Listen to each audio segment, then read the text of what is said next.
Mga boss, sa video na to ipapakita ko kung paano magpalit ng battery ng G-Shock. Madali lang naman basta meron tayong gamit. Kaysa dadalhin nyo pa sa mga nagre-repair ng relo, mapapamahal pa kayo dun. Kung mapapansin nyo mga boss, hindi na siya gumagana. Wala na kasing karga yung battery niya. Bale, ito pala yung ipapalit nating battery. CR1220 na Panasonic ang brand. Nabili ko to sa Shopee, 23 pesos lang. Okay mga boss, umpisa na natin. Bale, ang una natin gagawin ay tatanggalin lang natin yung apat na maliliit na tornilyo dito sa likod. Dito sa cover niya sa likod. Maliliit lang yung tornilyo nito mga boss, kaya kailangan natin ng maliit na screwdriver. Ilalagay ko na lang sa description box yung link ng screwdriver na gamit ko. Maganda to mga boss kasi halos kompleto yung screwdriver. May star, may flat, may malaki, may maliit.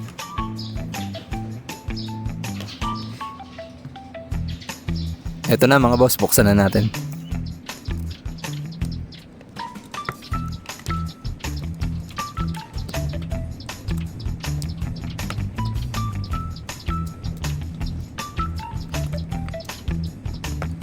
Eto na mga boss, natanggalan natin yung takip niya sa likod. Sunod, tanggalin natin yung gasket niya o yung o-ring. Tanggalin din natin yung kulay white na plastic na to. Hindi ko alam kung ano tawag dito.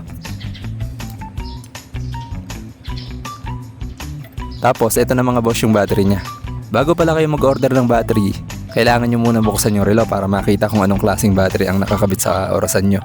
Sa pagkakaalam ko kasi, hindi magkakaparehas ang battery ng mga relo. Ito kasing sa akin, nabuksan ko na dati kaya alam ko na kung ano yung battery na nakakabit.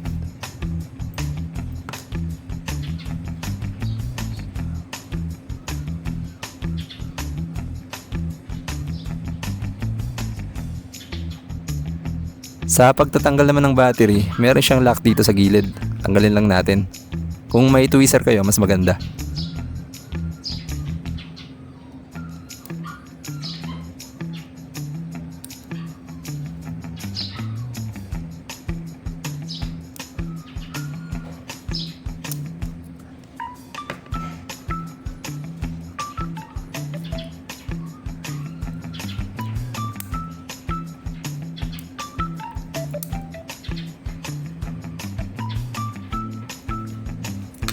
Ayan mga boss, natanggal na yung battery. Ito mga boss, wala na tong karga. Pero ilang taon din ang inabot nito. Maxell pala ang brand nito. Ang ipapalit ko naman na bago ay Panasonic ang brand. Nabili ko sa Shopee sa halagang 23 pesos.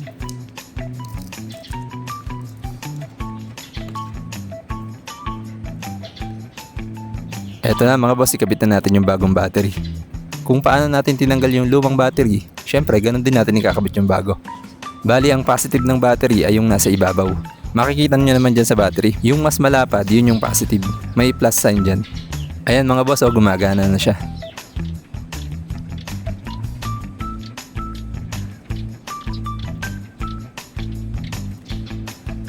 Lilinisin ko na nga din pala to kasi sobrang dumi na niya. 2,000 years later. Eto na mga boss, nalinis ko na.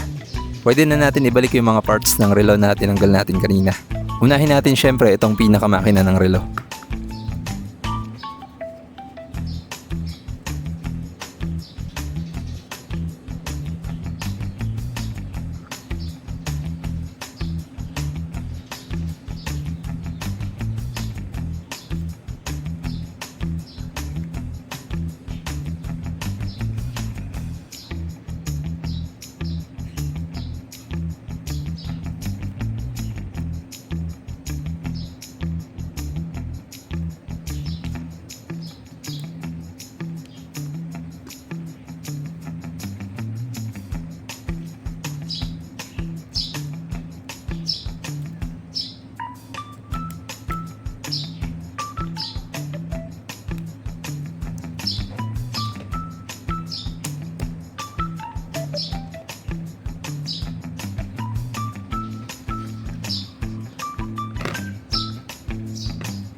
Ikabit na rin natin tong kulay white na to.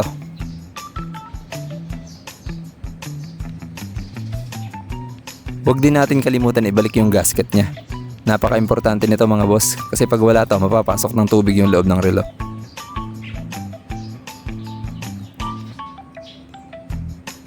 Ikabit na rin natin yung back cover niya saka yung apat na maliliit na tornilyo.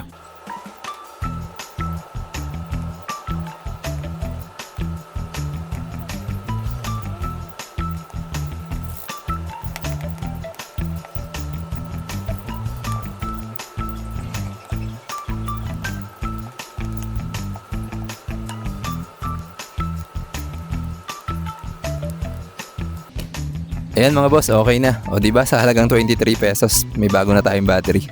O paano mga boss, hanggang dito na lang muna. Salamat sa panonood.